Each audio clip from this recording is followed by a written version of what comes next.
Hospital एक ऐसी जगह जहां हम प्रॉब्लम के टाइम ये सोच कर जाते हैं कि डॉक्टर कुछ ना कुछ इलाज जरूर कर देंगे, लेकिन एक हॉस्पिटल किसी डॉक्टर के लिए भूतिया जगह बन सकता है, ये किसने सोचा होगा।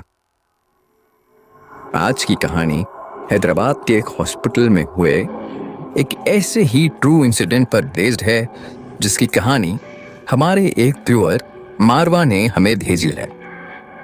26 साल की डॉक्टर मारवा सामत एमबीबीएस की इंटर्नशिप के चलते नाइट ड्यूटी के लिए पोस्टेड थी। उसके साथ उसकी दो बैचमेट नव्या और रफिया भी नाइट शिफ्ट के लिए हॉस्पिटल में थे।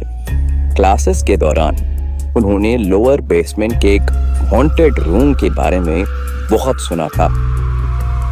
कहते हैं वहां पहले साइकियाट्रिक वार्ड हुआ करता था, लेकिन एक आदमी के वहां सुसाइड करने के बाद वहां कुछ अजीबोगरीब घटनाएं होने लगी, जिसकी वजह से उस वार्ड के सारे रूम्स और बेसमेंट को लॉक कर दिया गया था।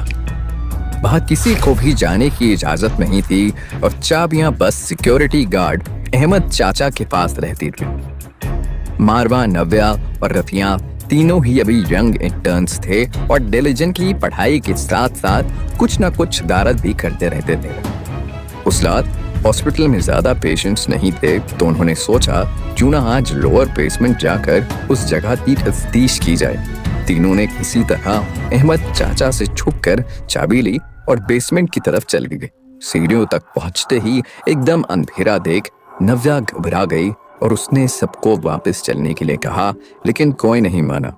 जैसे जैसे वो सीढ़ियां उतर रहे थे, नव्या की घबराहट बढ़ती जा रही थी, लेकिन उसे कोई डरपोक न समझे, ये सोचकर उसने कुछ नहीं कहा।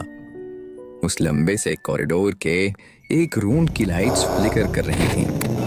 तीनों घबराते हुए रूम तक पहुंचे।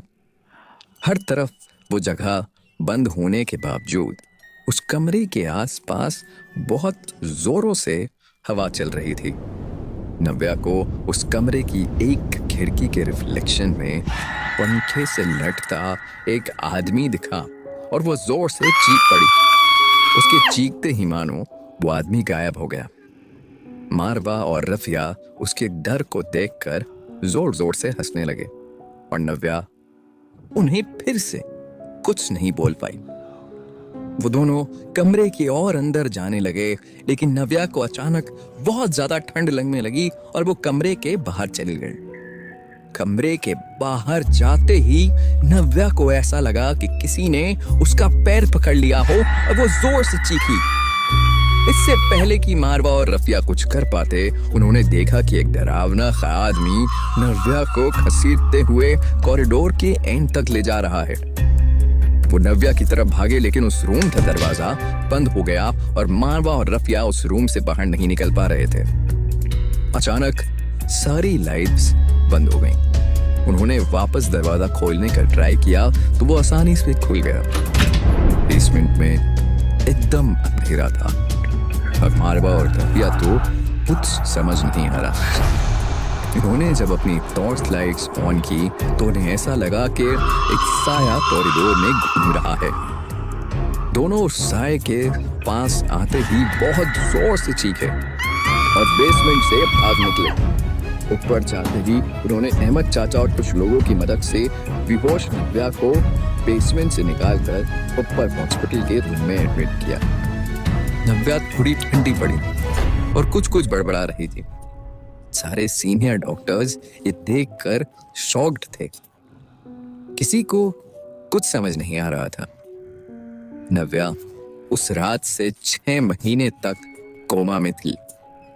होश में आने के बाद उसने कभी भी उस रात के बारे में दोबारा बात नहीं की। मारवा और रफिया अपनी उस एक शरारत को आज तक रिग्रेट करते हैं।